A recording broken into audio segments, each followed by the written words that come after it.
पहला प्रश्न है, यीस्ट में ऑक्सीजन की अनुपस्थिति में पाइरूवेट का विखंडन होने पर अंतिम उत्पाद क्या बनते हैं?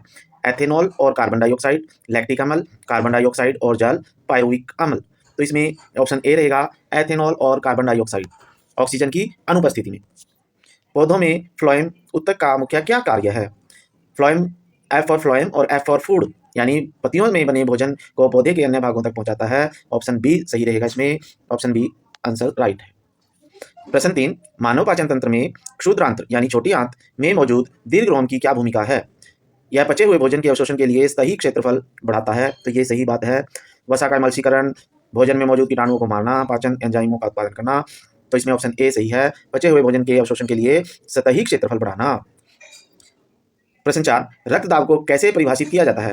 हृदय द्वारा रक्त को पंप करने की दर, वृक्कों द्वारा रक्त को छानने का बल, रक्त वाहिकाओं की भित्तियों पर रक्त द्वारा लगाया गया दाब।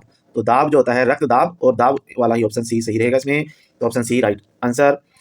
प्रकाश संश्लेषण की क्रिया के लिए कौन सी कच्ची सामग्री पौधे वायुमंडल से प्राप्त करते हैं?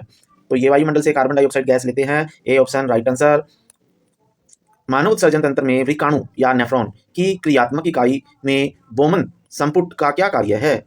इसमें ऑप्शन डी सही रहेगा, केशिका गुच्छ से रक्त को छानना, तो ऑप्शन डी राइट आंसर।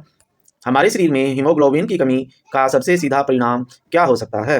अगर हीमोग्लोबिन कम है तो ऑक्सीजन की कमी हो जाती है, तो ऑप्शन डी रहेगा सही, ऊतकों तक ऑक्सीजन पहुंचाने की क्षमता में कमी, तो राइट आंसर डी। वायवीय और अवायवीय श्वसन में मुख्य अंतर क्या है? तो इसमें ऑप्शन डी में देखिए, वायवीय श्वसन में ऑक्सीजन की आवश्यकता होती है और अवायवीय में नहीं होती, तो ऑप्शन डी राइट आंसर रहेगा। नेक्स्ट क्वेश्चन, वह कौन सी रक्त वाहिकाएं हैं जो ऑक्सीजन युक्त रक्त को हृदय से शरीर के विभिन्न भागों तक ले जाती हैं? तो धमनियां जो होती हैं उनमें शुद्ध रक्त होता है, ऑक्सीजनित होता है, बी राइट आंसर। भोजन के पाचन के संदर्भ में लार में उपस्थित एमिलेज एंजाइम का क्या कार्य है? एमिलेज या टाइलिन, तो ये डी ऑप्शन में देखिए, स्टार्च को शर्करा में तोड़ना या वसा को वसीय अम्ल या ग्लिसरॉल में तोड़ना, तो इसमें लास्ट ऑप्शन डी रहेगा शायद, तो डी राइट आंसर। यह एंजाइम कार्बोहाइड्रेट्स के पाचन की प्रक्रिया मुंह में ही शुरू कर देता है, कार्बोहाइड्रेट्स या स्टार्च को पचाने में। स्तनधारी पक्षियों में ऑक्सीजनित और वी ऑक्सीजनित रक्त को अलग रखना क्यों महत्वपूर्ण है?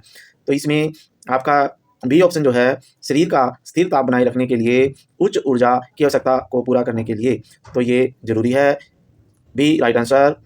पौधों द्वारा रंध्रों के माध्यम से अतिरिक्त जल का वाष्प के रूप में बाहर निकालने की प्रक्रिया क्या कहलाती है?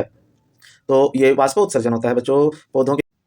Thank you, like share subscribe.